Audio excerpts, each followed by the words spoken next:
بسم اللہ الرحمن الرحیم۔ السلام علیکم دوستو، welcome to my channel Islamic باتیں بائی ایسے۔ شعبان المعظم کو حضور صلی اللہ علیہ وآلہ وسلم کا سب سے محبوب اور پسندیدہ مہینہ کہا جاتا ہے۔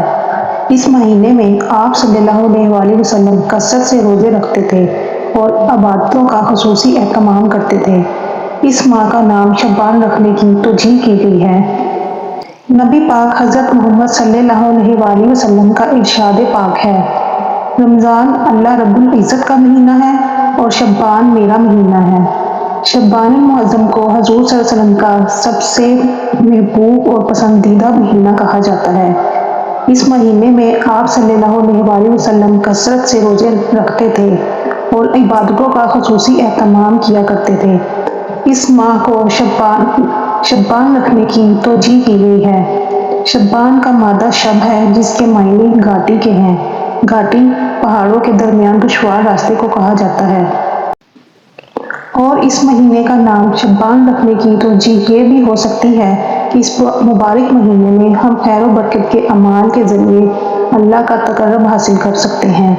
اس ماہ مبارک کو نبی برحق صلی اللہ علیہ وآلہ وسلم نے اپنی طرف سے منسوب کر کے اس حقائق کا اعلان فرمایا کہ یہ بابرکت مہینہ اللہ تعالیٰ کی عبادت اور اطاعت کا خاص مہینہ ہے۔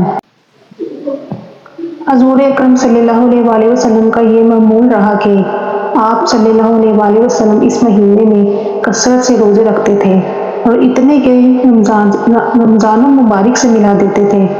حضرت عائشہ رضی اللہ تعالیٰ عنہ صدیقہ بیان فرماتی ہیں کہ میں نے حضور اکرم صلی اللہ علیہ وآلہ وسلم کو شعبان سے سوائے رمضان کے کسی اور مہینے میں روزے رکھتے ہوئے نہیں دیکھا۔ اور ایک روایت میں آیا ہے کہ آپ صلی اللہ علیہ وآلہ وسلم کے نزدیک روزے رکھنے کے لیے سب سے محبوب مہینہ شعبان تھا۔ ایک صحابی نے حضور اکرم صلی اللہ علیہ وآلہ وسلم کی خدمت میں عرض کیا، آپ صلی اللہ علیہ وآلہ وسلم تو انسانیت کے اس درجے پر فائز ہیں کہ آپ کا کوئی ہمسر نہیں، پھر آپ اتنی عبادت کی مشقت میں کیوں مبتلا ہوتے ہیں؟ نبی اکرم صلی اللہ علیہ وآلہ وسلم نے ارشاد فرمایا، یہ عبادت کر کے میں اللہ کا محبوب بندہ کیوں نہ بن جاؤں۔